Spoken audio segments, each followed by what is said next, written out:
I want to talk about this article because I am a Gen Xer and I totally agree with this article when it comes to financial education. And it's not financial education out in the real world or from your university. I'm talking financial education from the parents. Now, in the article, it talks about why is Gen X have the biggest burden when it comes to finances and just financial struggles. I would say that the best thing about this article is that it tells you the timeline. And the timeline is this: 2 generations before Generation X, which is the silent generation, the generation that grew up in the Depression, my grandfather, they grew up in the Depression, and the Depression was really, really hard times. And most people were poor. Most people were struggling. People were starving. They were embarrassed about their financial position in life.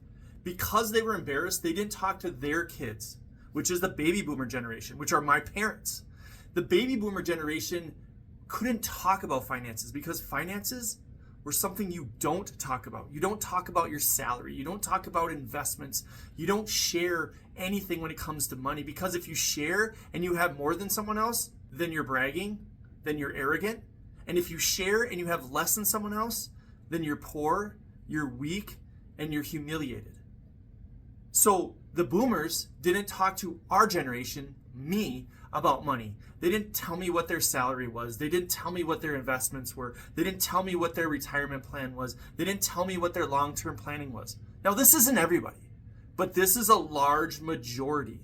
And that's something that us, Generation X and Generation Z and Generation Y and every generation after us, we need to get over that. And I think the internet, social media, and videos like this are going to help us understand that sharing your ups, your downs, your finances, your strategy, it's all about learning and becoming better and becoming more financially free. Because if you're financially free, then you're happier and you have more options. Then you can live a life that's on your terms. And that's why my podcast, Value Driven Investor Podcast, is all about value-driven investing, which is about financial education, leveraging real estate and so many other things so that you can live a life on your terms, because money isn't a problem.